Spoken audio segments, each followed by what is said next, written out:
Hi, hello, this is Kaz and welcome to episode 22 of Koppai Podcast Live! Koppai on air. We are filming this on Sunday, May 15th, 2016. It'll be released hopefully sometime on Monday, May 16th, after I get some rest, because right now this is a part of Koppai on air, a 12-hour live stream we are doing on Sunday for all of the Koppai listeners, fans out there. If you're watching live right now, welcome to our Nintendo show. I am one of your hosts, Kaz, joined alongside Mr. Koppai himself, Zak Risk. Koppai Kaz. Koppai. Oh, wow. I'm getting my own nickname myself. I got this Koppai Kaz, Koppai Kayla. Look at us. We're live. This is the first time we've ever done a video recording of our podcast. I'm thinking on the SoundCloud and on the YouTube, I'm thinking I'm going to have to make backgrounds. I'm not a complete fan of the quality of this webcam blown up full screen and stuff. Right. So if you want to watch it in a video format, you can check out the archive of the live stream. But for most people, it'll probably be like a normal podcast. But for the few people watching live, they get to see the video, they get to see us, our mannerisms, our physical appearance, and then we'll go back into some Let's Plays after this. Community levels. Yikes. Sky East Rules, who is one of the people watching right now on our YouTube stream, said they had a Super Mario Maker level to submit, but they never submitted it from what I saw. Did they submit one up there? Can I submit a level in chat? Yeah, they never did. So, Sky East, if you're out there, submit a level. We'll play it after the podcast. But for now, we're going to record Koppai Podcast episode 22. So, we have a lot to cover. It'll probably be our longest episode yet. Yeah. We're both feeling a little bit sick. We just had some hot peppers in celebration and out of obligation for hitting 50 subscribers on YouTube. With Koppai on air, every 10 subscribers we hit, we're eating a hot pepper. Sky East just submitted a level. Nice. I really don't know if I can... Do another one? Do another one. We will. Physically, I just don't know if I can... We will at 60, and at 70, and at 80. And we're going to get to 100 tonight. Oh, God. Because the thing is more and more people will tune in as we hit different things. Right. And so, actually, you know what, maybe you should... I know you want to be comfy. Uh-huh. But you're a little far from the mic right now. That's true. So you're kind of like, let's get comfy. I'm going to sit as far away from the mic as possible, and I don't know if that's going to be completely acceptable. So yeah, but also sitting like this the whole show is a little uncomfortable. So and also, is it just like appealing for the viewership? I feel like. Yeah, no. So let's pull the mic in a little bit closer, and just if you do lean back, we can also put it more centered because it's the show, like the radio show. Yeah. We have it between us. There we go. Perfect. It's beautiful. And we're doing this during our recording, so it might... Yeah, I mean, if you're listening to this podcast as you'd normally listen to Koppai, welcome back. You're our loyal listeners. Or if it's our first time, and you're wondering, whoa, this seems a little bit loose. This seems a little bit carefree. This seems a little bit jazzy. This seems a little bit spur of the moment. They seem to really be giving a care in the world about what they're doing. It's because it's live. Yeah. And it's because we've been doing Nintendo coverage for the past 4 hours now. Yeah. We're on hour 4 going into hour 5 of 12 hours. We're not even halfway done. Yeah. Oh my gosh. So that's why we're a little bit lax and why we're going to be a little bit more carefree than normal. But the snippets will be on point. The snippets will be normal. This is just the intro. It's just we're getting adjusted and stuff. So and we got a couple more levels submitted. Thank you guys so much for submitting those. We'll play those after the show. If you want to go play our level right now, or you can listen to the podcast because it's going to be a great show. A little bit of house cleaning. Yeah, we're live right now. 2-hour episode, episode 22. We recorded our first reaction video. It was to the Pokemon Sun and Moon information. It's like an hour long. We have snippets of it too if you just want to check out our individual thoughts. My fiance just texted me and said, "You're burping pepper? The Hy-Vee man warned you." Oh no. Yeah, I'm burping pepper. I'm going to be burping pepper for days, weeks even. But we have that. The Japanese trailer did significantly differ from the English one. And so when you get a chance, go check that out if you haven't yet. One thing I want to say with that, later in the podcast, I don't know if there's time allotted for it in the notes. I'd like to have a little brief snippet later in the podcast where we talk about things that we've pondered on and reflected on since our initial reactions. You know what I'm saying? Mm-hmm. So, like, stuff. I mean, do you have in here the leak of the new Pokemon? Of the one new Pokemon? Yeah. Yeah. Mm-hmm. We'll talk about it then. Perfect. Also, next week, we may have another special guest. Many of you may remember Gray Hogan. Yeah. It's Military Appreciation Month. He was our special guest. That was awesome. Then we had Zinoko, game designer of Typo Man and Code 7, along with many other names that I can't say because I don't know how to pronounce them. And I can barely even say the word pronounce. We're gonna have another guest next week, similar in the line of the game industry. They may or may not have some special announcements for us, and that's all we're gonna say. And so next week is gonna be really special, I think. Yeah. I think regardless of whether or not they announce stuff, it's gonna be fun because it's always fun to talk to a game designer, and I think knowing the work that they've been working on and knowing that just that studio, it's gonna be really fun to talk to them, and it's just gonna be another great episode. So be sure to tune in next week to that. That'll be I think April 21st is when we're having them on to record. So it'll be like April 23rd, I think, is when the actual episode goes live. Yeah, of May. Yeah. And so that'll be really fun, and we actually have some other special guests that we've been continuously talking to. The whole upcoming year is going to be filled with special appearances. We want to have Zinoko back on. We've been talking to him a lot in the past week just about the advice he gave on the last episode, and he's just been kind of giving us some feedback on the stuff that he's enjoyed of the show, yada, yada, yada, and so that's been really fun. The other piece of house cleaning, I just want to say thank you so much. We've been just surging in subscribers and views. I'm gonna pull out here real quick. YouTube Studio. It's an app on the App Store. You can download it yourself if you have a YouTube channel. I immensely recommend it. And what it tells you is the analytics and the dashboard of your YouTube channel. And I'm not gonna bore people with this because they don't want to hear all of it. Like they don't care. But I think it's cool because we are a community and we do focus and strive towards making a transparency. We had a whole snippet on how we're not sponsored by Nintendo, how we won't be sponsored by Nintendo, and if we ever are sponsored by Nintendo, we'll make it very clear. We've had transparency of like what's going on behind the scenes, and even all of this, it's been very much so an attitude of transparency. We have the green screen up here. You can see everything. We are Koppai, and we want to make sure you know everything that's going up. Our watch time in minutes, our views, our subscribers, and our estimated revenue are all up in the last 28 days. For the first time since our initial launch as a rebranded production company. Our watch time in the last 28 days has gone up 84%. Our views in the last 28 days have gone up 32%. Our subscribers, this is the big one, our subscribers in the past 28 days has gone up 175%. And today alone, we've gotten about 10 new subscribers in one day. Yeah. And the 175 is by averaging about a new subscriber every day. So when this app adjusts for new subscribers, we've almost tripled our subscribers this past month, and in today alone, we've done a huge boost. And the cool thing is, in the midst of all of that, our watch time and our views have gone up. So people aren't subscribing for the amiibo, for the incentive of getting us a hot pepper. Sure, they're doing that today and stuff, but a lot of people are subscribing and enjoying our content and sharing it and liking it and watching it. Because it's one thing to get more views. Like we had one video that blew up, but people are viewing it and they're sticking with the video. And so it's been a real reassurance and blessing to us to see that people are enjoying the content. The interesting thing is that 72% of our watch time, though, is from people not subscribed. And so people are watching our stuff, but they're not subscribing. So that's why we're trying to do a bigger push and incentives to subscribe, because people seem to be enjoying the content, but we're not offering enough of a push to subscribe and offering the benefits of what that is. And so that's one of our focus. And yeah, the top videos, you guys love the NX. You love talking about the rumors and stuff like that, even though we've been growing tired of it. And I think a lot of other journalism outlets and entertainment gaming publishers are getting tired of talking about the NX. Yeah.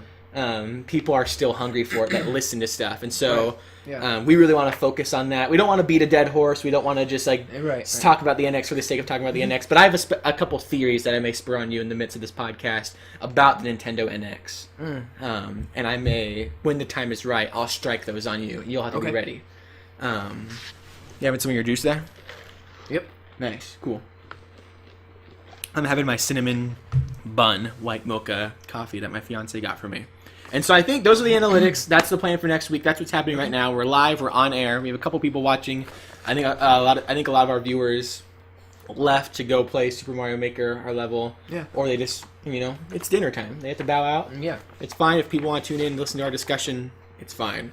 And so, any other house cleaning? You had House cleaning. House clean. Is that what it is?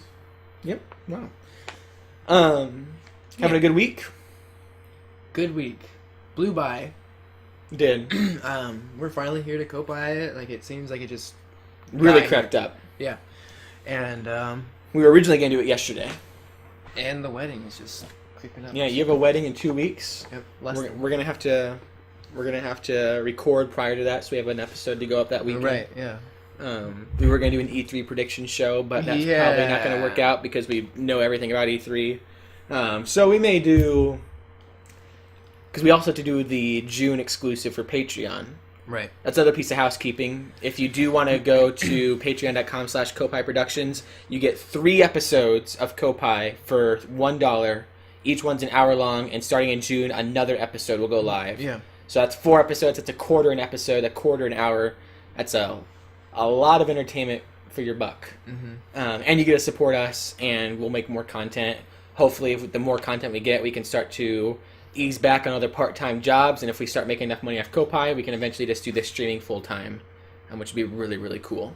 But yeah, you have a wedding in a couple weeks. I have a wedding in a month. Month and a couple weeks. I think 6 weeks is what I'm at. I saw the Jungle Book last night. Oh, that's what you went to see. I have that. Yeah. Or I have the original. Yeah. Okay. Nice catch there. Yeah, we saw that last night. I do, literally. Yeah, you do. I bet you do. But you have all sorts of movies. It's a remake, right? Yeah. Yeah. Didn't you watch the Jungle Book a lot when you were little? Yeah. Because I've never seen the original. Yeah. The original Really? cartoon. So this is the first one I saw. And so, yeah, so everyone's heard of the Bare Necessities and everyone. Right. And I knew the story. I actually didn't really know the story. I just thought it was a kid hanging out with a bear. So I didn't know the whole context of why this kid was in the jungle.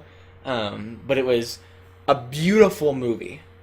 Like just visually, and beyond that I won't say too much, but I think it's a good theater movie because there's always that question, there's civil war out there, Right. so I see this, and I think more narrative driven movies you can just wait for it to come to Blu-ray. This one's a good theater movie. Yeah. So I didn't see it in 3D, but I'd recommend that. I also played a lot of Uncharted this week. I know it's a Nintendo podcast, but I got an Uncharted train. Very good game. I may actually talk about that a little bit later with another topic I may spring on you.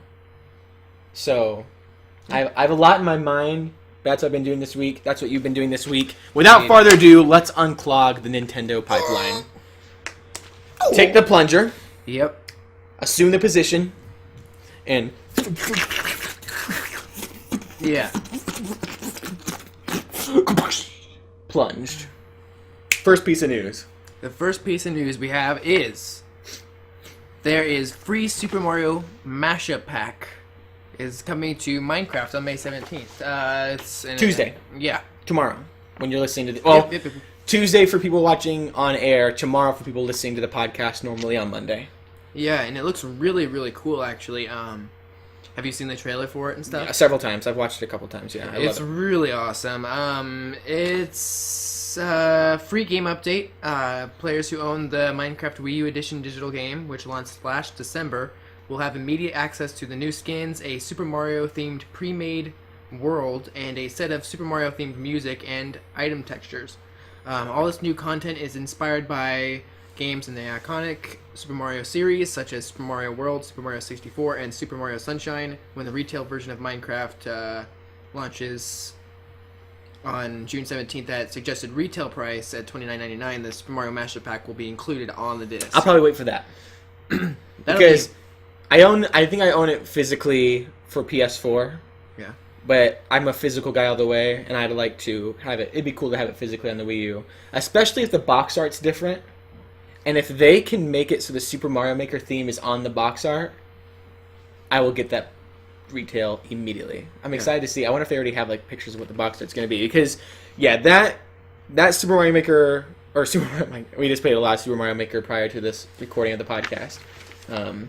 We fried our brains, basically. Yeah, we destroyed ourselves in that. You'll have to check it out on YouTube when we have the archive footage. That may take a little bit because we have to edit some of that because it's super long. Zach got a little angry. And so, give me the milk! Oh my gosh. But yeah, we just played a bunch of Super Mario Maker. But this is a huge incentive, I think, to rebuy the game. Because it's not just like a skin. Yeah. But it looks like they have a world made for it that looks almost like a new Mario game. Yeah. Honestly, it does. Like it looks like they did platforming. There's like bouncy clouds you can go on, and just to explore that world alone, and to have it. The only thing that makes me hesitant to buy it is beyond that. I don't think it'll be too much different, and I wish they had gamepad integration. Yeah. Where you could tap. And maybe that just get annoying and tedious after a while. Like tap, tap, tap, tap, tap. But like to draw or to do some stuff like some gamepad integration. It says it has touchscreen functionality. I don't know if they've added that, patched that in yet. I haven't. Or inventory management is what I'm thinking of also, right. where you could manage your inventory. That'd be really nice to have with the touchpad. Maybe that's what I'm wishing they had. I know there's something missing from the touchpad, and I'm pretty sure that's what I was thinking of. Yeah, the inventory management would be super brilliant to have. I wouldn't be surprised if it was as an update later. But yeah, off-screen gameplay is really huge. But, I mean, because the nice thing about off-screen gameplay is that it's kind of like the problem you have with the Vita. With the Vita, I've always wanted to play Minecraft like sitting on the couch or something, like without the TV on, but it doesn't connect well to the PS4 world. Like you can only transfer it once. This would allow for basically portable Minecraft that can also be transferred straight to your Wii U console.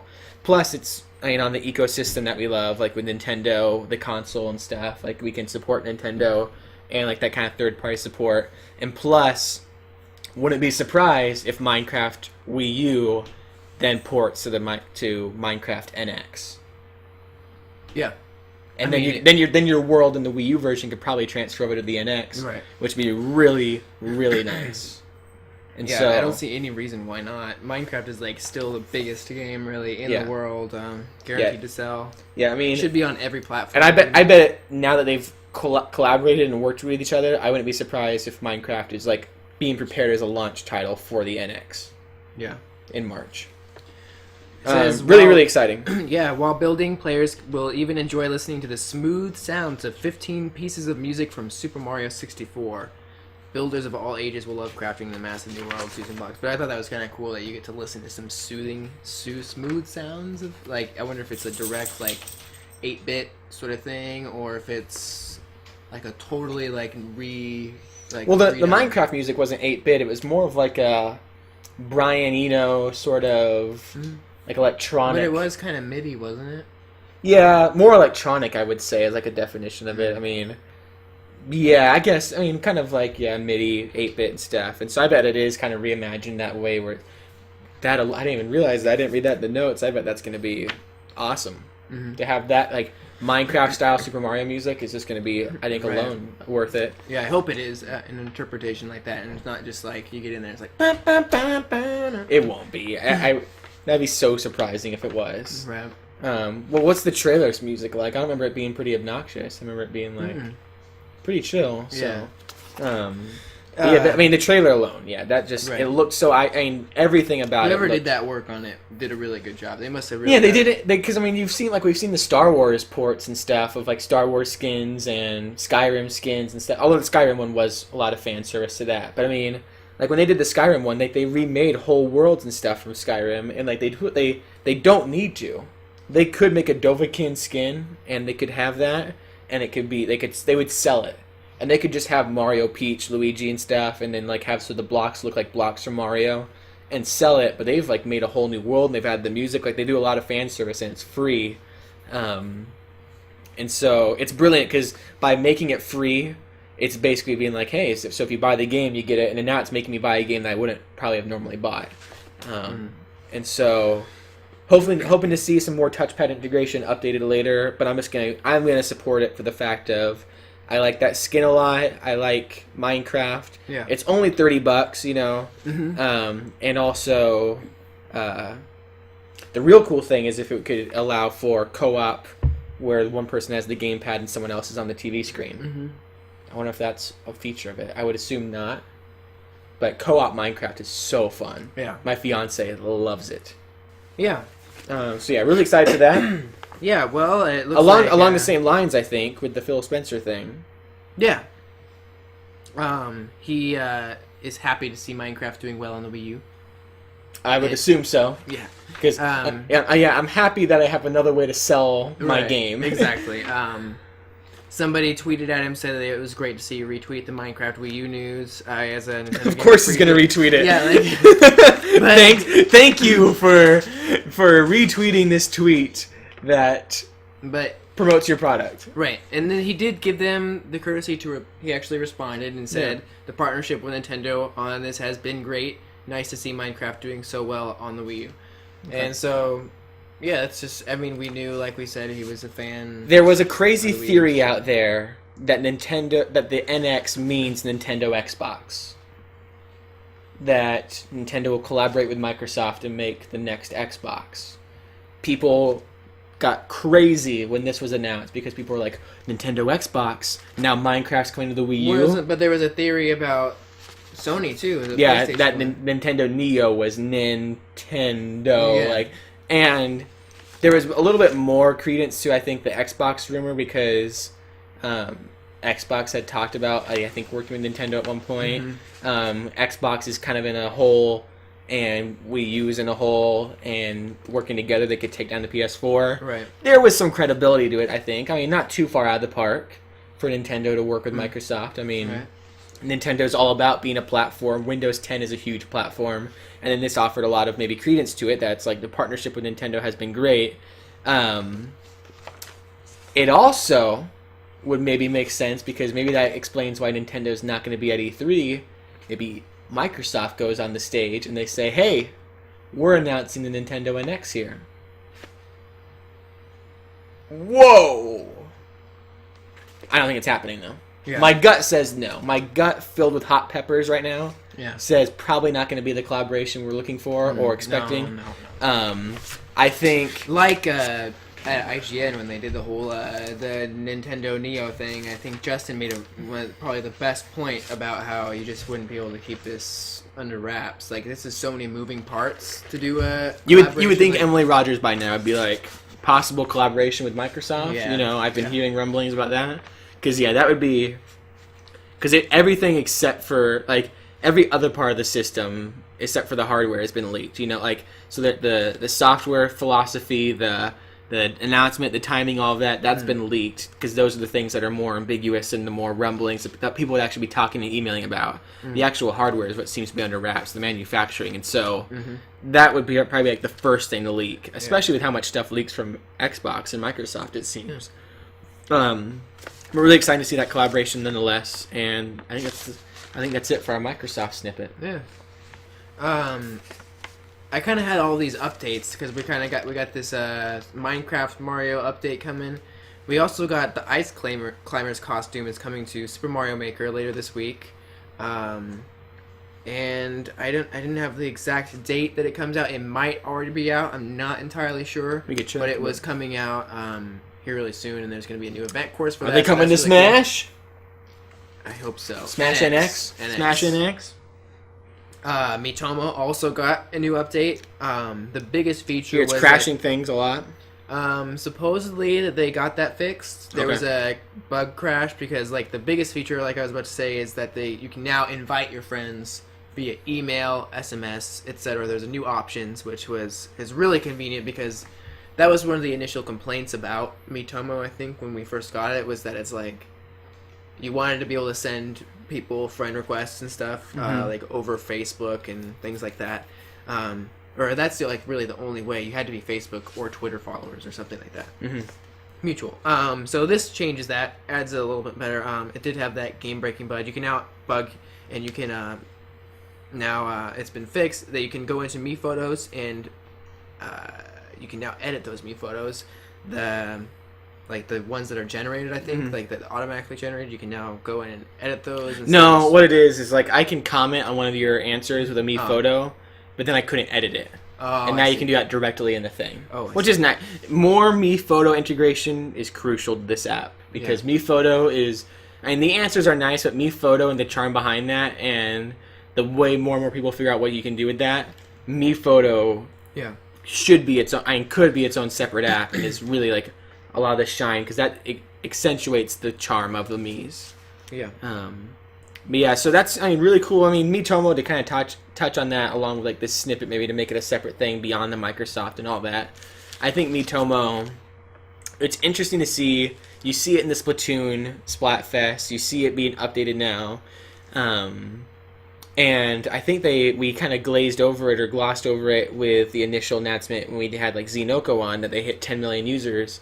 And I think recently they've announced that they've had like 10 million users and 20 million Me Photos or something. So that's an average of 2 Me Photos a user. That's not much. Yeah. When you think that every single day you get a Me Photo, and it's like, and when you and I average, how many Me Photos have we each made? Like several. Like, I made like 10 in one day about like all those memes and stuff. I think people are not really engaged with it. Yeah.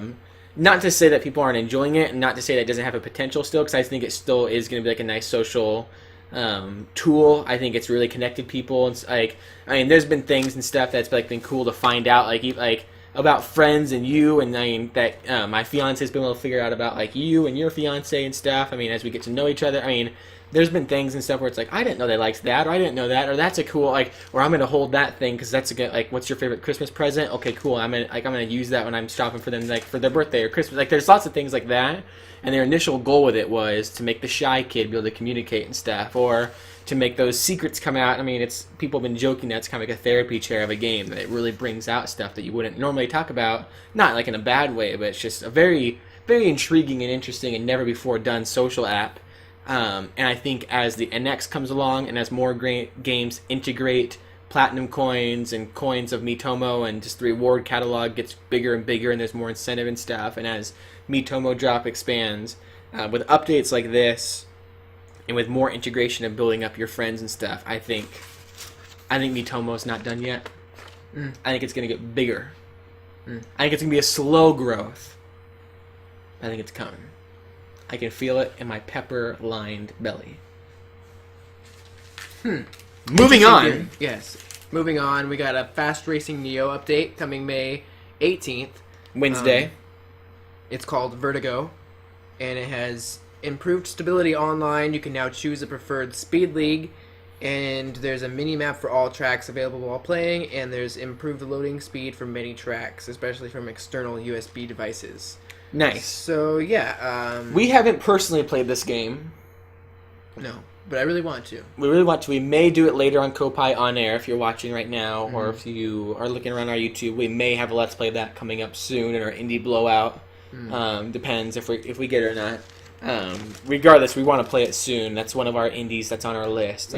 We kind of started off with Typo Man when going down like an indie list of games to play on the eShop and kind of focus on and promote. Fast Racing Neo is definitely a cool one, and it's basically F-Zero from what I've seen. So really fun. Nice to see that's getting support still. It sounds like it's, from what I've seen on the reviews of the eShop, it's one of the most successful eShop exclusives. Yeah. Has like thousands of reviews compared to like the hundreds and stuff for some of the other indies. So a lot of people have downloaded it and played it, and it seems like when you look at the Night at the Nindies and when you look at other things like that, it seems like that one's the one that gets a lot of focus and hype. So it's nice to see that they're continuing to pump into it. Hopefully we see it on the NX ported over. Or it seems like it would be right at home on the NX because I don't know if they've sacrificed a little of their graphic fidelity for like some of the 60 frames per second. Like I could see them totally adding some new tracks, making it look a little bit Yeah. nicer, and all that, and making it. Everything And once again, would be a looking- solid launch title. Yeah, Or maybe they're working on an F-Zero game. yeah, that'd be awesome. That would There's go- the snippet title. Or I forgot the name of the developers. I know I've tweeted at them and I've emailed with them, I think, or I've Aren't emailed they at them. Yeah, That's the question. Are they working on an F-Zero game yeah. for NX? That's the question. Leave it down in the comments what you think of that possibility. If you'd like to see that, or if Yeah. you'd like Nintendo to be the ones to focus on it. Or if you'd like let Fast Racing Neo be Fast Racing Neo. Yeah. Why call it F-Zero? I mean, if it's about the gameplay, lots of questions for you guys to address Yeah. in the comments or on the live chat. Bullet, same. We got new Splatoon gear coming with this Koro partnership they've done in Japan. There's just some new weapons coming. They said we were done with Splatoon, yet we still continue to get some more Splatoon. We get Splatfests that are relevant and have SpongeBob and Miitomo. We get this gear coming. And then if we get an NX port, Splatoon's not done. yeah. Splatoon is also, I don't know if you have it, we're going to go ahead and say it here. Right. Splatoon is the number, Yeah, it's a story. Yeah. we have to talk about it here, right? You've said it like 2 times in the stream already. In the I guess stream, and if not in you the want- podcast. If you want to get it out of there. Let's yeah. get it out. Let's talk about it. All right. Splatoon is the number 1 selling franchise, right? Or new Yeah, game New franchise. since the Wii series. New console franchise since Wii series in Japan. Where do you have that? Right Where's here. that? Splatoon, most successful new console franchise. You wrote it in? I wrote it in because it was posted right before. Okay. It was like literally, like right before the show started. It was a new. Yeah. Which is huge because the Wii series was absolutely bonkers. Yeah. Also, Splatoon themed playing cards are coming to Japan, so it's really big in Japan. Yeah. Is the big takeaway from this because they're very specific to note that it's not the new number 1 selling franchise in the West or Europe or something like that, and the playing cards aren't coming to the West yet. Right, which I hope they are. And also the funky new 3DS. Yeah, there's two Colors? new 3DS colors coming that are To the Japan. that are the Squid Sisters colors. yeah. Stay fresh. Yep. So we have new playing cards. We have a new update, a new partnership with Kuro Magazine. We have new 3DS S's themed around Splatoon. We have Splatfest coming. Splatoon's not dead. It's surely alive. Yeah. And I want those Splatoon themed playing cards really bad. yeah, Those look really cool. hopefully they're a reward for Nintendo. My Nintendo. That's what soon. they need to do. They need to do more physical rewards. Seriously. Yeah, well, that's the thing is, people, including myself, are pretty content with digital rewards. Like, oh, I'm Right, getting a yeah. new game, and that costs them nothing. Right. Like, they're just playing their games, and like, oh, well, yeah, we get it, and they probably lose like a little bit of potential profit and stuff by giving away that game. But I mean, it's Maybe. just like their payoff to keeping the person committed to their software and stuff. Like, it's brilliant just to do digital rewards, and so. Yeah, I wouldn't be surprised if we don't, like, the whole closing of the whole My Nintendo, Club Nintendo and stuff. Yeah. Right? The reopening of My Nintendo kind of seems to be phasing out the whole physical. It seems like it's going to be all like digital based now moving forward, perks and stuff for the NX system. But it seems, I mean, with the Splatoon not being dead, do you think we could see maybe at E3 or in a direct relatively soon some sort of revival of Splatoon, some sort of focus on it? Because it seemed like they said, okay, we're done. Splatoon's over. Right. And what is up with the stream? Look at us. Like, oh, okay, it was just choppy for a moment. I'm like, we are super slow-mo. It seems like they're like, okay, we're done, and then they're like, actually, you know what, we're not. We have this thing coming out, and we have another little thing. Do you think they may be like, in a new direct, here's a big Splatoon announcement? Or at E3, they'll be like playing Zelda. I'm getting more and more convinced that E3, it's nothing but Zelda. Yeah. I don't think we had that theory that maybe between Zelda demo levels, they'll be like, by the way, here's a trailer for a new game. I don't think so.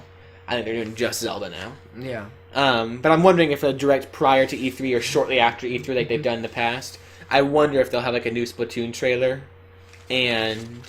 Or maybe they're holding off for an NX announcement, Splatoon NX, and they're going to be like, Yeah. here's it's coming with new maps, new guns, new gear. new campaign, new battle modes, new stuff like that. Maybe they're holding off on that. But when will Nintendo reinvigorate Splatoon? Recommit to it? That's the question. Do you have an answer? I think they might be Just quietly? coming back with it. Like, it kind of faded out for a little bit, and now it's kind of like they want to bring it back. So they're bringing out the new amiibos, these new colors. Because they're doing the new amiibo. What in the world? Cards, the announcement that it's the most successful franchise. So do you think they're like an official be... announcement's imminent that they made? Because they're releasing all the old amiibo in different colors. They're releasing the Squid Sisters. They're releasing 3DSs. They're doing the partnership with Kuro. Do you think they're going to be like, after all that comes out, they'd make the NX announcement to be like, hey, you know all that new... Splatoon? SPLATWON.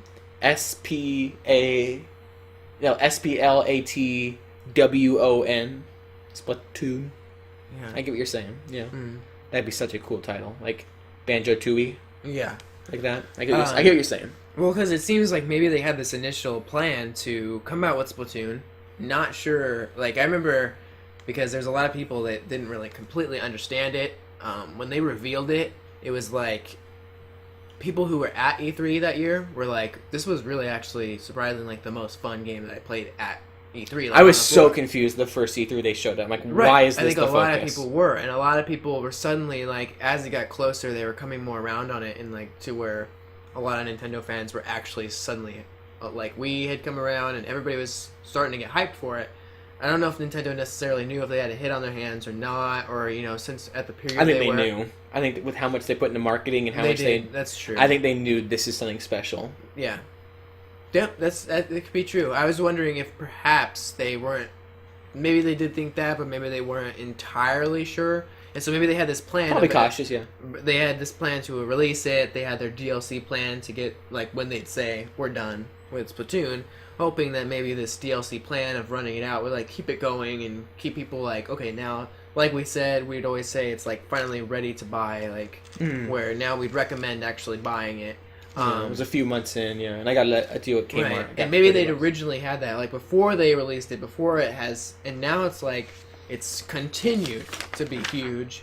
It has now become the number one. Yeah, if you have a Wii U, there's no reason not to own Splatoon. Yeah, and so maybe they just are like, why are we stopping? We gotta just keep going with it. At least if it's a small trickle, at least if it's like a weapon here and there, a collaboration here or there, a little bit of news, a little something. I'd say that's really all they have to do to keep it going relevant, and then maybe by NX just release a definitive pack, something like that. Yeah, Splatoon Definitive Edition or Splatoon NX Edition or something like that. I think, yeah, it's unfortunate that I think they should have never said that we're bowing down on it, because I think it did kill some of the hype. Yeah. I think there was a hype that, whoa, Splatoon's getting more and more value every single week. They had a new, because they had special tweets and announcements and a consistency that every Friday there's a new weapon.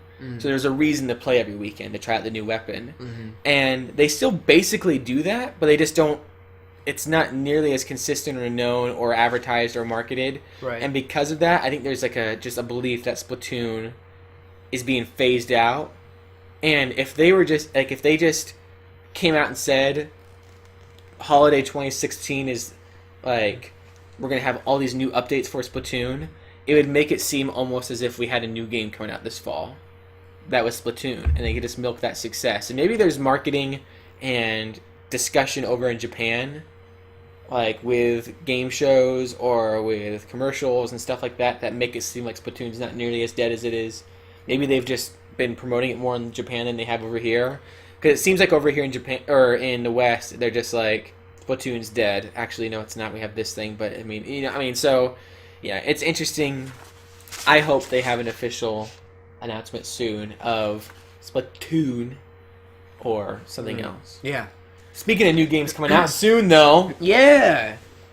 Kirby Planet Robobot, June 10th. Wow, that's soon. Yeah. Gotta remind everybody about that game coming out really soon. Give me a fun game. Yeah, definitely. Looks really cool. Kirby's always fun. We also got Style Savvy, Fashion Forward. Pocket Jockey just came out. That looks really awesome. Yeah, it's by the guys that made Pokemon. Those guys? Yeah. Who are they? You may have heard of them. They are called like Freaky Games or Freaky Gamers, I think. Or no, Game Freak. Freak spelled Phreek. Is I think how you spell it. Like freak. Oh. Like fat, like PHAT, like. I was thinking it was something a lot more offensive than that, but okay. I don't even know what you're talking about, but I don't want you to explain. But no, Game Freak made that game, and that just came out recently. It looks so cool. Like, really, really fun. Except it's not in 3D, and we talked about that in the past. Like, what's up with the games not being 3D anymore? Yeah. Why are you... Come on, click the 3D button. Zinoko, our best friend, game designer, told us exclusively, guys, all you have to do is click the 3D button, and it makes the game 3D. And we're like, Zine, why doesn't everyone else know this? And he was like, I don't know. Disclaimer, Zine didn't say any of that, but I like to think that he did. Oh? You just totally made that up just there? Yep. Oh, okay. But I told the audience that I did make it up. Yeah. So yeah. My ethics are still about me. I can't be sued for libel. Like our Bill Trinan interview, my exclusive scoop I got on the NX. Or my exclusive scoop with the Call of Duty representative. Right, yeah. Every week we got one of these exclusive scoops. Yeah. But, so yeah, those games are coming out. Disney Magical World 2 Style Savvy Fashion Forward is like the third game in the Style Savvy series. If you guys are into that, that's really cool. It's not a game that Koppai Kaz and Mr. Koppai are that interested in, but 19,000 different articles of clothing in the game. Honestly, just go ahead and play Triforce Heroes if you're into fashion. Yeah, that's true. That game has a bunch of fashion options, and it's Zelda. And I enjoyed it from the very brief time that I played it. And also get on that Disney game, because Disney's no longer publishing games themselves. They'll license out their IP, but they... you won't be getting many more of these games that... It's just the Infinity thing. Yeah. And in Disney Magical World 2, the follow-up to the popular franchise, you get to enjoy a variety of new adventures in 6 Disney-themed worlds, such as exploring the world of Disney's Frozen and blah, blah, blah. Disney stuff. October 14th it launches. Nice. The day after my birthday. So if you guys want to give me that code for the game for my birthday on October 13th, Disney, if you want to give that to me, I'll review it. Yeah, I'll review it, and you can do some coverage on that. Also, Disney. I feel kind of sick, man. That pepper in my stomach. Yeah. Do you feel it? Yeah, I feel... kind of queasy? Yeah, not as great as I would usually during one of these podcast episodes.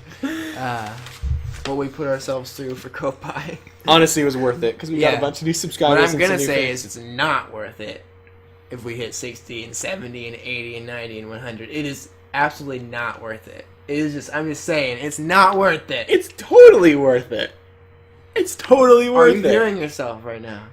Dude, listen to yourself. The pain of the pepper went away in like 5 minutes, and we got 10 new subscribers. No, it didn't. We have people... How many of those subscribers were one person? 5. 4 or 5, wasn't it? I think one person used like 3 of their accounts. Okay, we were also at 44. And we're at like 44, or actually at 54 now. Okay. We got a dislike on our stream? Who dislikes the stream? Who did that? We're at 55, so you've gotten up 11. Worth it. Maybe they dislike because I said it's not worth the difference. No, the 2 people watching, Kayla and Mom. Yeah. No, I don't know. Probably someone disliked when we were off setting stuff up. They tuned in. This sucks. Yeah. Oh well. That kind of sucks though, because we've had a perfect score this past month. Yeah. 100% likes. Every 3 months we get one dislike. Some person that comes along and doesn't understand Koppai. Yeah. Speaking though of Disney. Yeah, like I was gonna say, segue. Koppai way. We'll keep this in the snippet though. Yeah.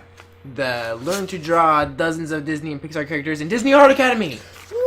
Nintendo Minute did a kind of cool little video on that. I don't know if you watched where Kit tries to draw Mickey. Oh, I love Kit. They did this little competition thing where They blindfold. They do a blindfold kind of thing where they cover the top screen and they have to draw a character, and the other one has to guess it when they show it. Cute. And it's a really cool video, so everybody go check that out and get it hyped for Disney Art Academy. The Art Academy games are always fun. Yeah, Pokemon Art Academy, Disney Art Academy, just Art Academy in general. Really make good use of the Wii Pad, Gamepad, and the 3DS touchscreen. And that's out already. It came out May 13th. days ago. Came out, a couple days ago. So go pick that up. Disney's awesome. Yeah. Great franchises. I know there seems to be some mainstream hate for them because they're taking over everything. Like they took over Marvel, Star Wars, and everything's Disney now. But I was thinking about this when I was watching The Jungle Book last night. Were you? The Jungle Book was very good. Oh. And it's Disney. And I was like, you know what? This movie didn't have to be good. Oh. Because it's the Jungle Book name. Right. It's Disney's name. Are you sure about that? I'm saying, when people get a monopoly on things, there's a fear that they jack up the prices or they lower the quality because the competition starts to get diluted and there's not necessarily as much as a demand for them to make it good. And I've noticed Disney honestly kind of has a monopoly on entertainment. I mean, all of the Avengers movies, all of the Star Wars movies, all of these Pixar movies, I mean, like Disney Pixar and stuff, they own all of this entertainment. And you would think they could start to milk their IP, and they could make a lower grade Avengers movie that would get hype and praise because it's the Avengers. And they could make a lower grade Star Wars. And while they can't get away with it completely, they could get away, I think, with... They don't have to make it as beautiful as they make it. They don't have to make it as... but it's perfect, for the most part. Like, you know they're trying to make it perfect. And they could, I think they could slack a little, but they don't. And it's awesome. Yeah. That they continue to grow and become successful. And like, you look at an example, I mean, here's a good example. You look at Microsoft. Yeah. And this isn't a console wars hate on Microsoft, but you look at Microsoft and they took something like Rare and they destroyed Rare. Yeah. And they took advantage of it and they're like, this is the Rare name, whatever, we got what we got. And people were like, fine, we hate it and stuff. And they got cocky. Right. And it didn't work, and I guess you could say then that maybe Disney knows that and they don't want to pull down the grade because the same thing could happen. But I mean, I'm just saying it's respectable and admirable that they put it. I mean, it's still quality even though they're taking over everything. Like they didn't like buy Marvel and then suffocate it like Microsoft did with Rare, for example. They didn't take Star Wars and just feed the IP and make. They did make a bunch of toys and stuff, but they're all fun. Yeah. It's all fun stuff. And so it's very respectable. Go pick up Disney Art Academy. Yeah. Make your own thing. Check out that Nintendo Minute. Yeah, check out the Nintendo Minute. Yeah, we always like to redirect to Nintendo content because their YouTube channels actually, they're doing good with the social marketing, even though they may fail at memes and stuff. But, yeah. Yeah. The Legend of Zelda Phantom Hourglass is out on the Wii U eShop. It arrived on the Virtual Console last week. And it can only be played with the Wii U gamepad, and it is compatible with the Wii U microphone. Nice. It was originally released in 2007. Now we just need Spirit Tracks. Yeah. And I'll be happy. And I'll buy those. Yeah. And I'll play them on the Wii U because, oh my gosh, I just burped up pepper again. It hurts. It is worth it. It's worth it. It's worth it. Then you can do it. I'll have two. And you cannot have none. And I will become Mr. Koppai. In other news, Famitsu chose Splatoon as the 2015 game of the year.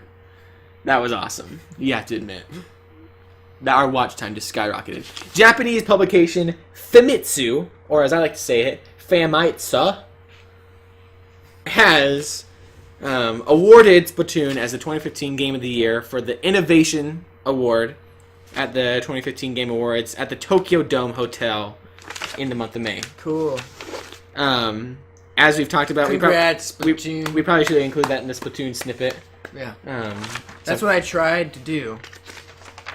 But you wanted to all skip ahead. You have the Splatoon stuff spread out all over the place. Splatoon. I will not. Splatoon. Then why is Splatoon way up here?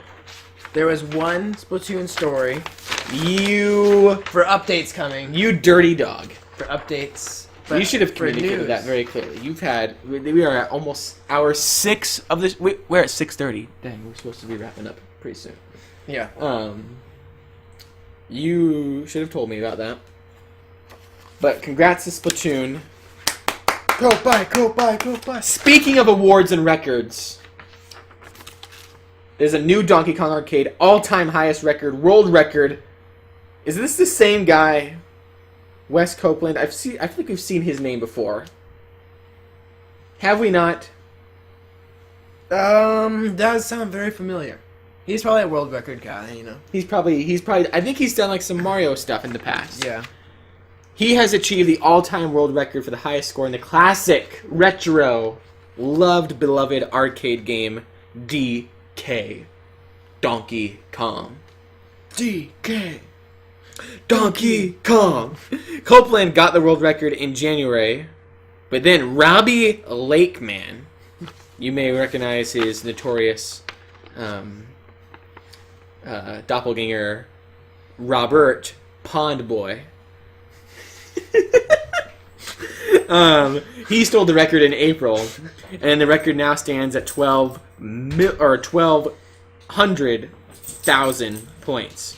Copeland's January record was 1,190,000, and now Lakeman's record was broke. Oh, the Wii U just turned off after. Okay, cool. We'll have to fix that later. Got distracted. Sorry. Lakeman's record now they broke, and yada yada yada. A bunch of numbers. Congratulations to Wes Copeland. Yes. Really, really awesome achievement. Getting loopy because I've never done a stream like this before. What? The whole, like... Live and after, like, several hours of nonstop? Yeah. Yeah. It's just like, wow. It's like last episode where I was like, just wow because we had so much. Now it's like, wow because it's like so much time ahead of us. It's always wow with Koppai. Yeah. I'm enjoying this episode, though. Episode 22 is good. Moving on. We've already talked about the funky colors of the new Splatoon thing. But what we didn't talk about with the 3DS is that Nintendo 2DS has a little bit of a price drop. Zach, if I wanted to go to the store right now and say I have a little boy. Yeah. He's not my boy. He's not my kid. Uh-huh. But he's a kid I know that lives down the block. He doesn't have a home. He just lives there in a box. Right. Not a cardboard box, but it's like a kind of like a wooden box, like pallets that have been readjusted that he made himself. And he's lonely. He has nothing to do. And I'm like, you know what? I'm gonna get that boy a 2DS. And I want him to be able to play a game like Mario Kart 7 on the 2DS right when he gets the game or the 2DS. Yeah. But I'm not a rich man. We have some money coming in from Patreon. It's awesome. We thank you for the support. We have a few cents coming in from the YouTube revenue. Is this going to break the bank if I want to go get a 2DS? Well, on May 20th, it's getting a price drop to $79.99. Get out. No way. Yeah. Because it was originally, you'd have to go there if you wanted to go buy that for your cardboard child or whatever it was that you were talking about. You have to spend $99.99. When it originally came out, you have to spend $120.99. It got cut to $99.99. Now it's cut down to $79.99. It's almost to half the price. Yeah. If it gets down $20 more, it's half the price than it originally came out on, which is already like half the price of a normal 3DS. Yep. And it looks like a potato wedge. Indeed. There is no better time to get a 2DS than right now. Unless it gets another price drop. But right now, I mean, no better time prior to now than to get a 2DS. Plus, there's games coming out like Pokemon Sun and Moon, which we have a Reacts video up on youtube.com, Koppai Productions. There's Pocket Jockey out there right now. We just talked about Kirby comes out June 10th. Now is the time. Support Nintendo. Love Nintendo. Get the games. And if you're worried about the NX, we have the theory that 3DS games will be backwards compatible on the NX. So it's a good time to go ahead and build up those save files. I also wonder if it will affect if you're not wanting to get the system maybe new necessarily. Used prices will probably be super low. Yeah, it'll drop those refurbished and used prices. And when you think about it, Mario Kart 7 is basically a full-on game. Yeah, it is. It's a Mario Kart. It's mainline Mario Kart. It's a mainline Mario Kart. I mean, in every way. There's flying, there's underwater racing. It's beautiful, it's 3D. You get that with the 2DS. It's basically a $60 game, I would say. You get the 2DS for $60 if you get a used copy or refurbished maybe. You get Mario Kart 7 with it. Steal the deal. Go get 2DSs. Yeah. Actually, if you already have a 3DS, go buy a 2DS and maybe you forgot Mother's Day. Yeah. And your mom hates you now. Right. And you're like, you know what? I probably should make it up to my mom. I'm going to go get her a pink 2DS. So when she's sitting in line at the DMV paying for my traffic ticket because I was a stupid kid and I sped through a red light and wrecked the car and now she has to be at the DMV paying for it, maybe I should make it up for her by buying her a 2DS. Moving on. Yeah. Speaking of mobile. Animal Crossing. you always do this and then just stop. Because you're supposed, I say speaking of, and then you grab it, hold on, and swing. Okay. Speaking of mobile. And Animal Crossing and Fire Emblem mobile will be free to play.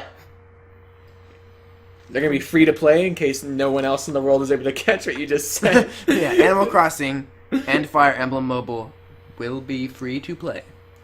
Nintendo Japan confirmed today via the Wall Street Journal that the company's next 2 mobile titles, which are based on the Animal Crossing and Fire Emblem franchises, will both be free to play. Both mobile titles, are expected to be released later this year, this autumn. We've talked about how awesome these games are, how they're a perfect choice. Yep. Do you think it's okay that they're free, or do you think Nintendo could have charged, or what do you think that means? Do you think they're going to be lesser games because they're free? Do you think they're going to be riddled with microtransactions? Yeah. I think they'll have microtransactions. I could see them kind of taking the model from like Shuffle, games like that Pokemon Company's already done, where it's free to play, free to start, basically. I don't know. That's what I kind of am guessing. I'm guessing where it's opened up a lot, where you can do a lot with it.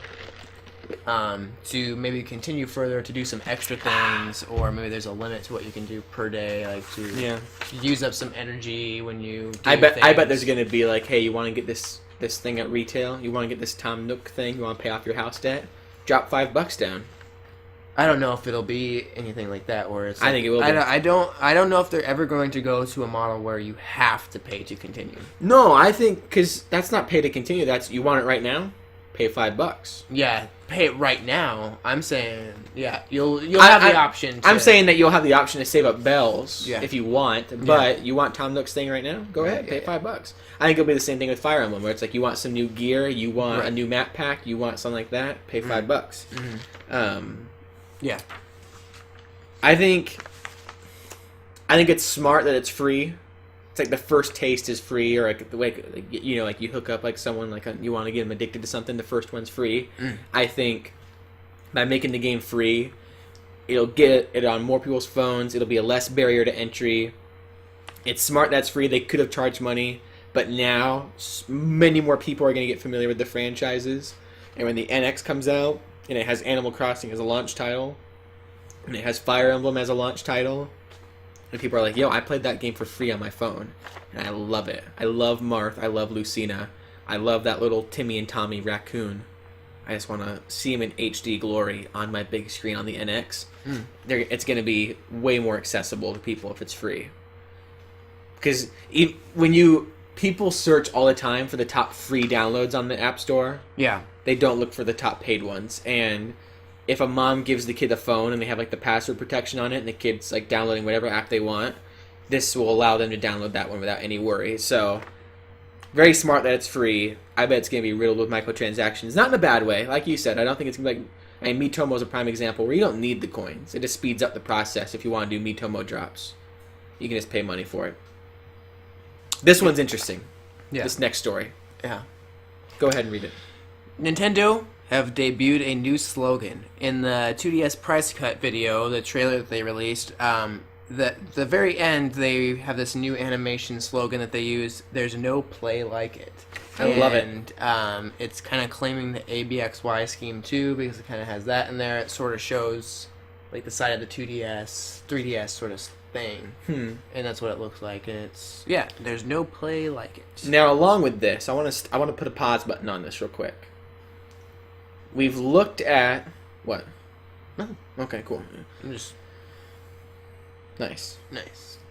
We've seen Nintendo re-embrace the red. Right. We've seen Nintendo redesign all their thumbnails. Is the NX going to be red? To no longer focus on Wii U, 3DS. It's now just all Nintendo. Right. They've combined their divisions. They have the NX coming. It's going to be a platform of sorts instead of a console. It's going to be like... It's going to work alongside internet, mobile... Oh, refreshing. Okay, cool. It's going to be working alongside all of that. There's no play like it. No play like it, yes. What's their plan here? Because they're rebranding everything. They're preparing for something. They're doing it all quietly. It's interesting, and it's weird to go there every day, like to check their Twitter, check their YouTube, and it's gradually being okay. Here's the next thing. Here's the next Nintendo. Here's the new look for us. And I just wonder. There's no play like it. Like, what's that? Like, what's their focus here? Because you have their slogans have been genius in the past, brilliant. I did a lot of study on their slogans and their branding when we were trying to figure out how we wanted to rebrand it as Koppai. And I'm also a media major at my university, where we study media theory, we study branding, marketing, advertising, and I did a lot of study because I was getting so caught up in that of Nintendo's marketing. And especially in the 90s, they were brilliant with it. And even actually in the 2000s, it wasn't until the Wii U, I think, that they really butchered marketing, because it was just so similar to the Wii. But you're playing with power, now you're playing with super power, now you're playing with portable power. The best play here is very reminiscent of this. There's no play like it, and the best play here. That was, I think, for maybe early on, like around the NES era. Touching is good was for the 3DS or for the 2DS or regular DS. We would like to play for the Wii. How you will play next, or how will you play next for the Wii U. So very especially with We Would Like to Play is very much so what the console is. Playing with power at the time of the NES era, where the NES was very powerful and was the place where you could get like the best games compared to like arcade and stuff. That was like home console, powerful console, you know. The best play. I mean, it was always very reflective of the strategy they had, and so now there's no play like it.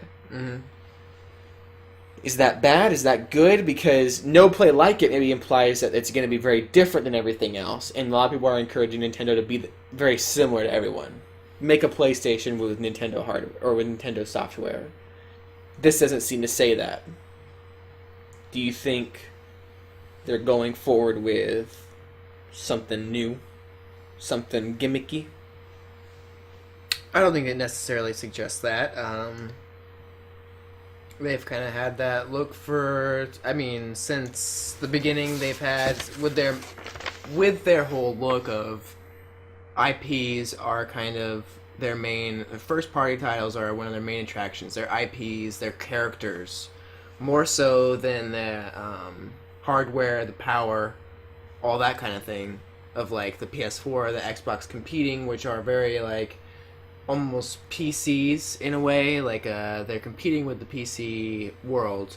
I think that Nintendo has always been, and especially lately, has been regarded as separate to some degree, or if you want to play Zelda, if you want to play Mario, it's been said for years and years, you have to get Nintendo. If you want to play there's no play like they're just using like what they've argued for years, what people have argued for years, what has been one of the main drives to get a Nintendo system is because if you want to play these things, you have to play it on Nintendo. There's no place other than a Nintendo console to have these experiences. So they really can legitimately claim that, and it's a realistic, truthful kind of thing to say. It's like a really brilliant slogan. Interesting, that they're already going ahead and using it though. Yeah.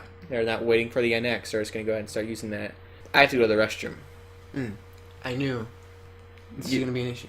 Good call. Before the podcast started recording, I said I need to go that. You go ahead. Okay.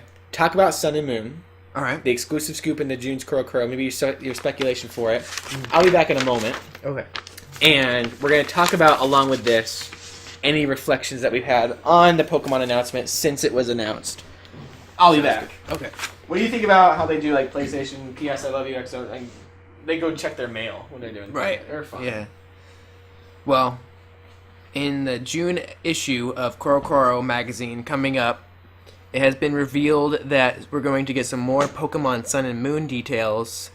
It says that the issue includes an exclusive scoop on Pokemon Sun and Moon, and it went on to dub itself Pokemon's main source for news. So yeah, we kind of, I think, predicted that a few episodes ago, maybe 4 episodes ago or so, where we said that likely, I think we may have said it actually after the announcement happened, where we really didn't get any details for Pokemon Sun and Moon, and besides some concept arts, you know, what we saw in that trailer where we saw it on the wall hanging up and things like that, we never really saw any gameplay until very recently. And I think we made the prediction that Kuro magazine, like always, we usually get our Pokemon information from them. Saying they're the main source for Pokemon news is very true.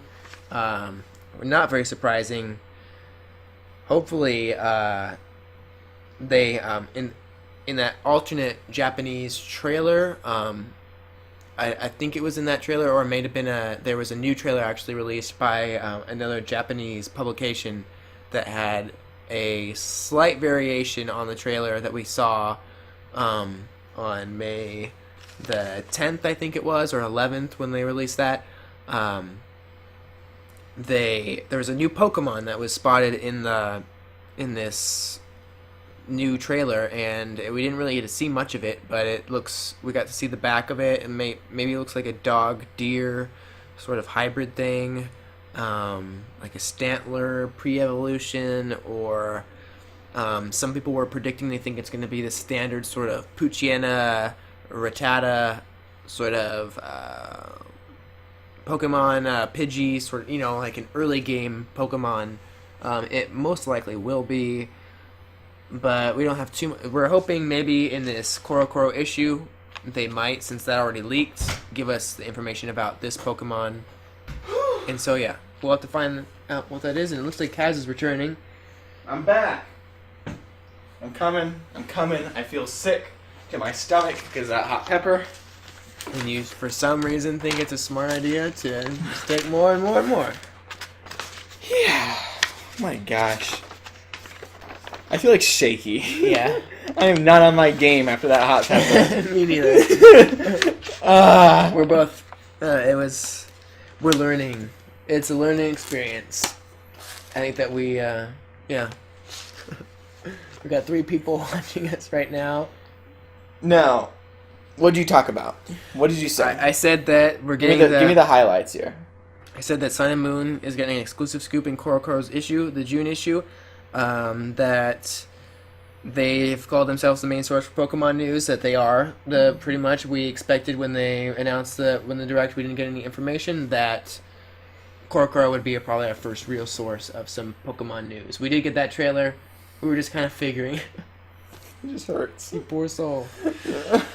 That they would be giving us a lot of our information. Yes, we got a new another publication released a trailer that was slightly different to the ones we got on the May 10th or 11th date, and it showed a new Pokemon. And so I described that the Pokemon looks kind of almost dog deer like. Some were speculating that it might be a like the Rattata, Poochyena of this beginning area. Looks like somebody has the Pokemon as a pet. It's got kind of stout legs, I noticed. You know, it's got kind of this, like, almost a deer like. It has hooves on it. Okay. And it's got kind of this flippy tail. One thing I wanted to say while we're talking about Pokemon, before we move on. We had our Reacts video up earlier this week. Right. I'm coming around on Litten. Coming around on Litten? I'm liking Litten a lot. Yes. Did you send me a message that you said that you were considering making Litten my main? Because we did discuss Rowlet I'm Team Rowlet. You're Team Poplio. I was Team Poplio prior to seeing the Pokemon, and then when I saw the Pokemon, I was like, you know what, Rowlet's pretty cool. I like Rowlet. Yeah. Litten did not catch my fancy at all, and I will stick by the initial Koppai statement that I tweeted out, that I think Litten, at first glance, looks pretty boring. Yeah. I will say that, and I will admit that, and I will stick with my guns, but I think the description of Litten and the potential for Litten is really cool. The idea of this flammable cat with the oils and the furs and we saw like some concept art, fan art for what the evolutions could be. Looked really cool, looked really awesome, and I'm coming around on it. And the more we keep saying Lit's lit, like, or Litten's lit, you know, or it's lit like Litten, I think it's kind of cool. Kind of like modern 21st century, you know, like I like it a lot, and just Poplio, I can imagine maybe being like more goofy and stuff, which I don't know. I'm liking Litten a lot. I just want to say that as a quick disclaimer. Other impressions: we found out the name of the Hawaiian oak. He's like Hula, right? Hala. Brawlhalla. Yeah. Shout out to Gray. So we got that exclusive scoop. I'm gonna keep calling him Hawaiian oak. Hawaiian oak, yes. Hawaiian oak. It sounds catchy. It's awesome. Any other thing that you didn't share? Because you don't need to repeat yourself if you've already shared it.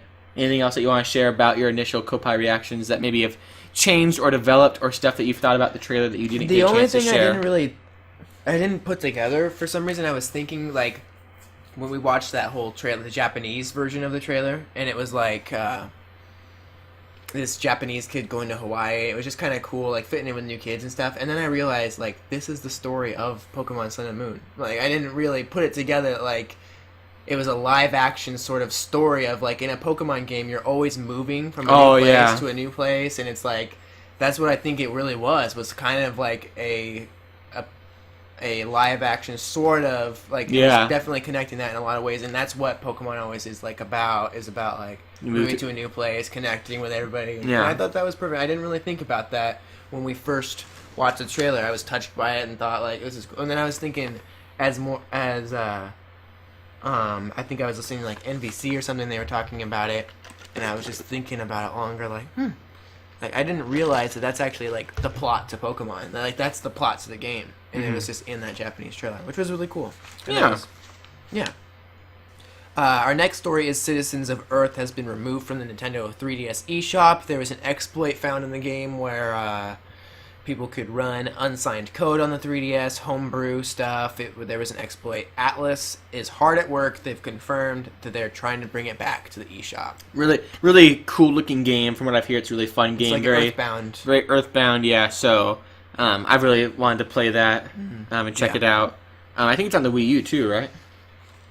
Yeah. Because it says the 3DS version, yeah. So I'd probably want to play it on the Wii U. Yeah. Although, I don't know, portable adventure game like Earthbound could be really fun. Still waiting on that Mother 3 announcement. Yeah. Nintendo Force was very confident we were going to get an announcement in the month of May. May's coming close to an end. Actually, it's not. Yeah. We're halfway through. Yeah. We're officially halfway through May. So, yeah. And they're going to announce Earthbound, like, Mother 3 before E3? I don't know. Yeah. We'll see. We're getting to the end of the show now. Are we really? We actually are. When did we start the show? What time exactly? How long has it been going on officially? Have we made it to the 2 hour? Let me check real quick. Okay. I don't think we're anywhere close to 2 hours. It would say, like, on Audacity, right? An hour and 14 minutes in? Not bad. Not bad. Longer than our usual show. Longer than our usual show, and we're not done yet. We still have a few stories left. Cool. And we're getting into the weekly inevitable Nintendo NX news. So we have to talk about the NX. Everybody's getting. Is this our final snippet, all in one? Yeah, let's do that. Actually, I have some other things I want to talk about. So okay. We may divide this into several snippets. And we also didn't come up with a would you rather for this week. I'll make one up on the spot. Yeah. So, and that'll get us to 2 hours, I'm sure. Yeah. This week, in our inevitable Super NX news, Emily Rogers says that Nintendo NX is not using x86 architecture and won't blow away current consoles. These rumors go back and forth. Right. I'm sick of it. Definitely sick of it. Roger says that those of you who are expecting the Nintendo NX to match the PlayStation Neo will be disappointed, and the console is more comparable power-wise to the Xbox One. Which is already a little bit lower than the PlayStation 4. Just very little. Yeah. But a little bit lower. When we got those initial specs of like the 900p and all that, weren't people kind of comparing it relatively to the Xbox? Yeah. So that's probably pretty spot on. Yeah. Because that was like an official survey by Nintendo. Yeah. That was a very good estimate of what the console is going to be. So it makes sense that's going to be about 900p. Yep, the NX has special custom-made chips, and the overall design of the hardware is very modern. We kind of already heard that from any rumors on the Polaris chips, and Polaris architects are all wacky, she says. There's a good reason why those rumors are wacky. We did previously report on those, although, amidst all these rumors, it's really hard to keep track everything that's been confirmed and disconfirmed. Numerous sources tell us that the NX is much closer to the Xbox One than the PlayStation 4. Even that might be stretching it a tiny bit, says. But everything that I've heard so far, she says, indicates that the NX isn't going to blow away any of the consoles on the market today except the Wii U. So, except the Wii U. And that is not too surprising. Nintendo, I think we've talked about this in the past, they are not about power and about hardware. They always compromise on power. They always compromise on it. The Game Boy is a perfect example of a matrix dot screen that had the contrast compared to the Game Gear, which was not that long to compete with it. That used so much power and was like a power hog. It looked beautiful, but Nintendo has always been very smart at being conservative with their power and using it to make great games, using what they have.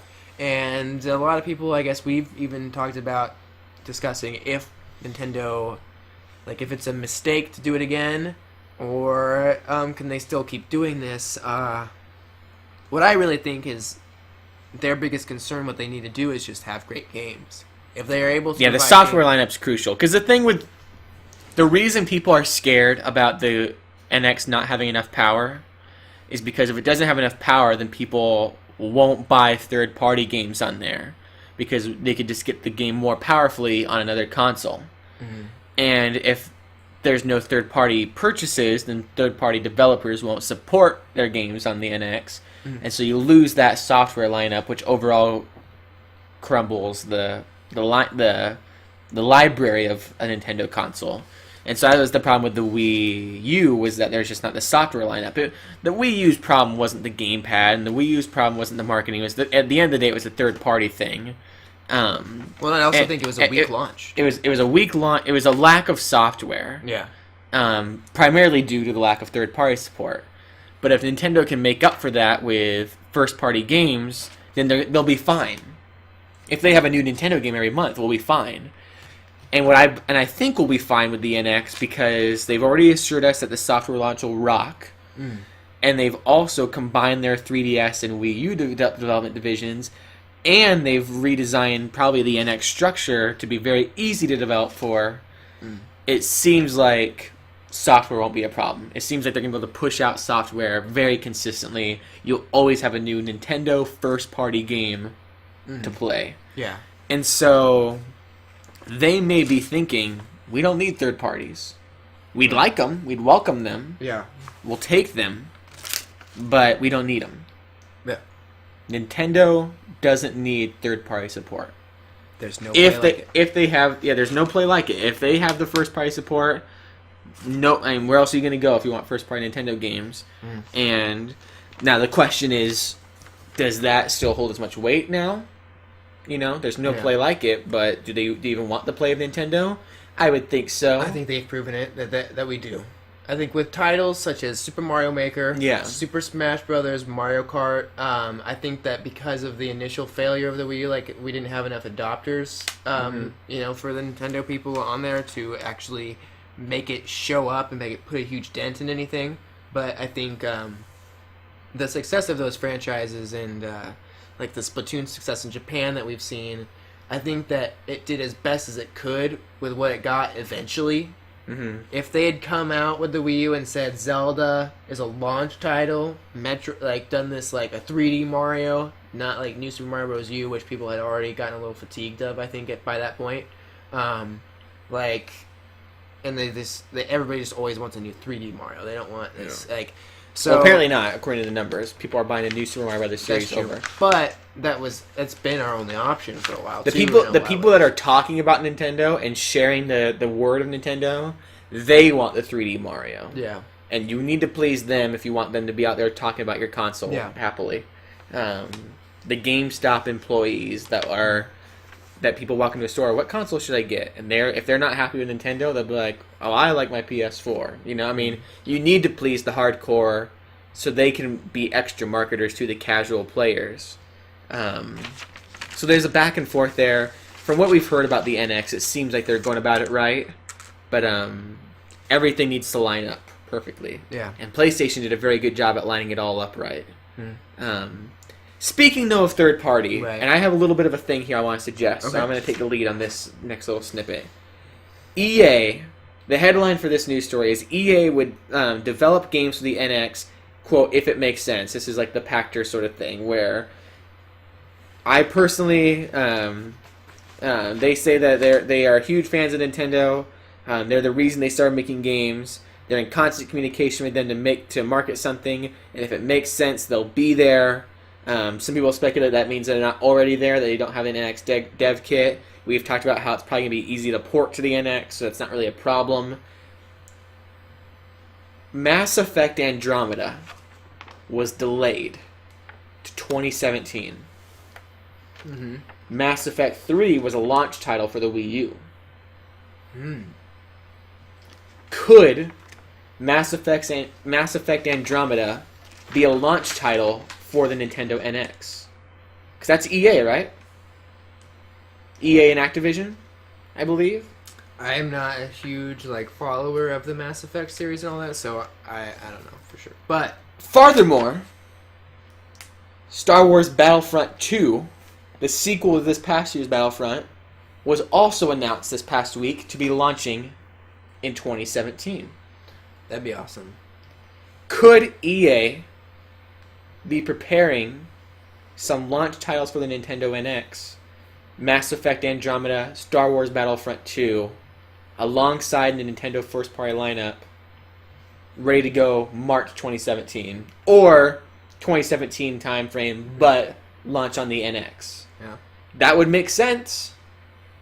That would be perfect titles to make people want to get an NX, to feel comfortable buying an NX alongside first-party games. If EA can see, Nintendo's going to be launching a new Mario, a new Metroid, a new Zelda, and we can launch a new Battlefront alongside that, and people will be buying that console, and they'll be picking up our game because they're doing all that, I think we could have a whole lot of sense backing up EA there. And so, my question with this snippet is, do you think Mass Effect and Star Wars Battlefront 2 will launch on the NX, or launch on the NX when they launch, I wouldn't be surprised if Mass Effect Andromeda was delayed to accommodate for stuff, but also was like, hey, if we delay it to March, we can also launch it with the NX. And have 3 different... Yeah. I think it's a very real possibility. I actually think that Star Wars Battlefront 2 probably won't be until holiday 2017. I think because we'll have Rogue One this holiday, and then we'll have Episode 8 next holiday. I bet it's going to be alongside Episode 8, and we'll include new trilogy stuff. I think it's a very strong possibility that it'll come to NX. That would be the thing that they're making sense of. That would be a promising market for them. And they've been known to support it at the launch, to be like, all right, we'll give you the benefit of the doubt, and if beyond that doesn't work, then they don't do it. But the final question, we're talking about the NX. When's this thing getting announced? Where could it be announced, Zach? The Tokyo Game Show. When it's rumored it could be unveiled. Isn't it August, September? I think it's September. It's actually. September. Yeah. that's it for Koppai 22's notes, anyway. Not for the episode, but... Tokyo Game Show, though, you think it could be announced today? What was interesting about that, and I found interesting, and I think I should note for the Koppai audience, Nintendo has, never revealed anything at the Tokyo Game Show. The only thing is in 2005, Satoru Iwata unveiled the Wii U game, or the Wii U Wiimote. He unveiled the Wiimote. This little thing, this little guy. This little nugget of goodness. I love the Wiimote. Very important, though, super iconic thing. So I just was wondering, if the NX... I think we'll get the NX controller there. Yeah. The handheld sort of... The touchscreen, the oval. Right. The haptic I definitely think it could be a huge possibility. And also due to its... how we've talked about in the last couple episodes, Kimishima and his style of business and his style of doing things. The Iwata 2005 keynote thing at the game show or whatever, whenever he revealed this, it just seems a very Kimishima sort of thing to do. To come out in a professional manner and be like, here it is. I could see something like that happening. Although that's... We'll see. That's September. That's my thoughts, yeah. That's September, that's 7 months out from the actual release. We get a September controller. Because when... Especially, yeah. If he did that in 2005, when did the Wii come out? When did the Wii? I'm just wondering, how early, how prior to the Wii release was that? Let's look it up real quick. Let's check our sources. Right. Because that's the thing, is we're getting dangerously close to just the actual launch. At that point, would they not have a direct? Would they wait till September to reveal something? And are they only going to reveal a snippet of it then? You think they just go all out then, just go show everything if it's 7 months out? Because they still have to, if it's 7 months out, they have to show the console, they have to show the price, and they have to show the games launching on it if they want to get any support in March. Iwata, Tokyo. When was the PS4 announced, that whole conference, and then when was it released? Wasn't it released that holiday after it was announced at their big conference that year? Wait, what was it? The PS4. When it was... They showed that off in February and it released in November. Okay. So that was almost that was several months out. Yeah. That's 7 months out. So it could be right. That could be... All I'm saying is the Wiimote... In September in 2005, he revealed this Wii signature controller. Wii release Japan. Yeah, just the Wii launch. The Wii launch was the release of Nintendo 7th generation console, December 2006. So a year prior. Wow. He showed off the controller. Wow. I don't think that's... The Wii was a pretty revolutionary thing, though, and that's why I was also... But the NX needs to be revolutionary. That's what I was thinking, too. It just kind of almost works together into revolutionary things. Was the Wii not the revolution?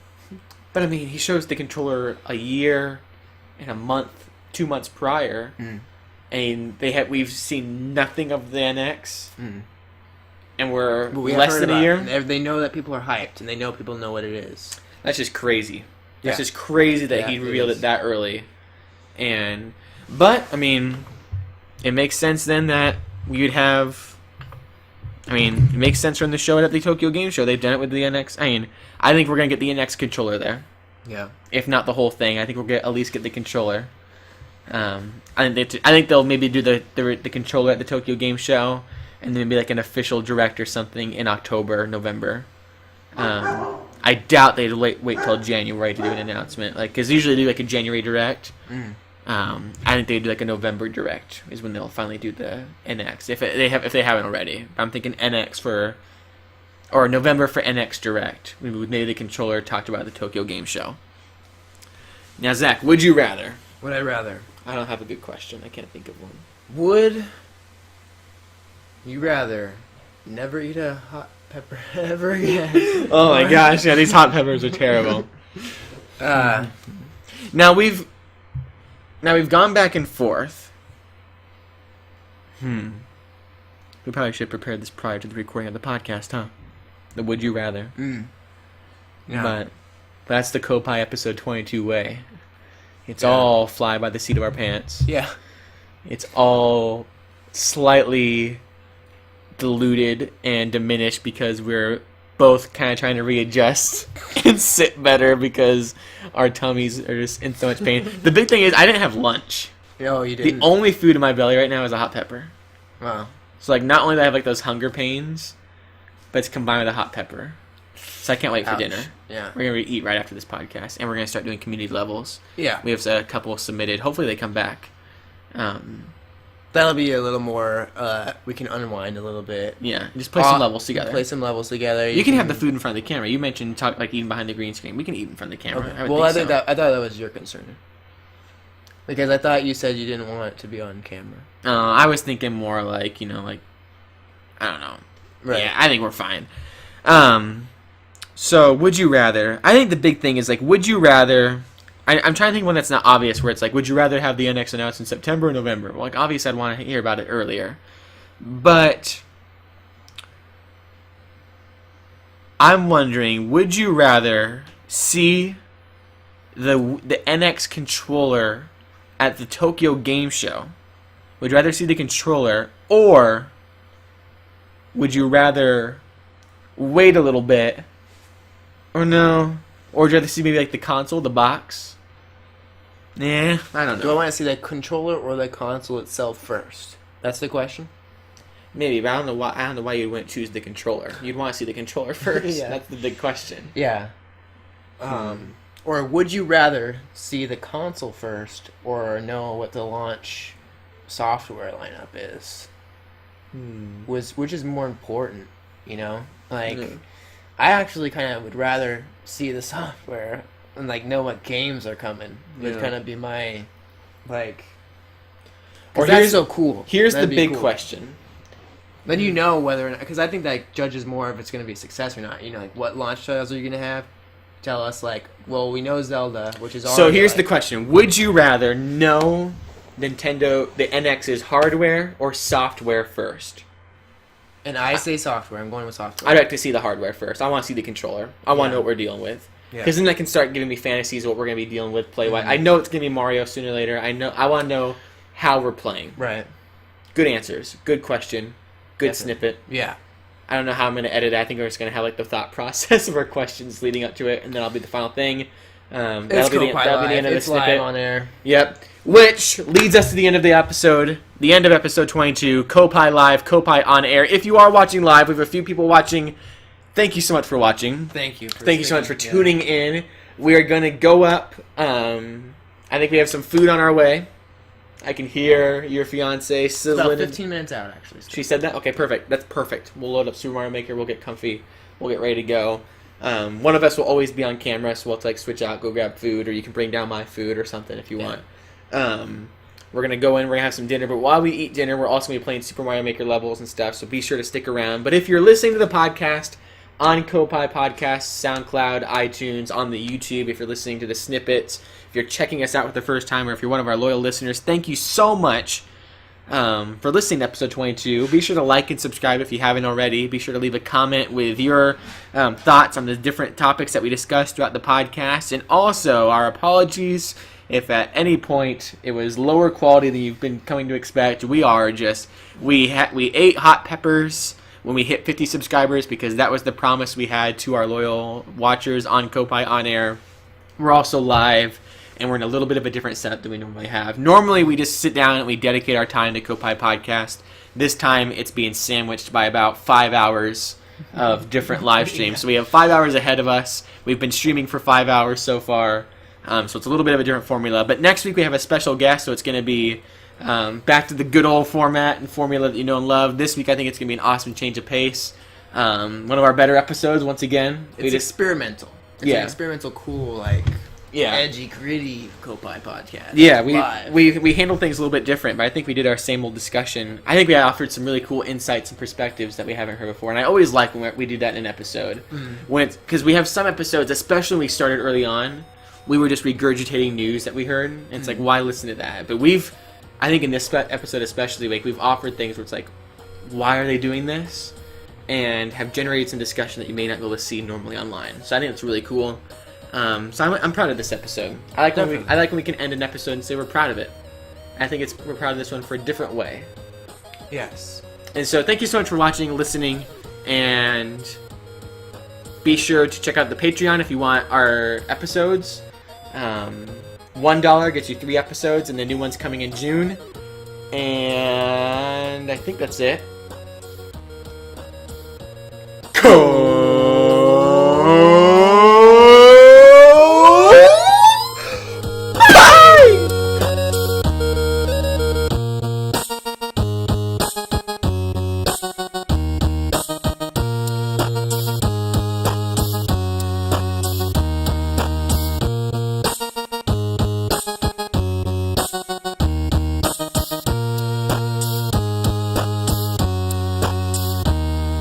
Cheers. Are you kind of nervous? I'm nervous. Because I remember Tim Geddes on Kind of Funny. He got like puking. Okay, right. You ready? Maybe it won't be so bad. Well, no, City, I feel sorry for you. Oh man, okay, you ready? Oh, I'm not ready. Koppai! Oh dude! Oh dude, that's hot!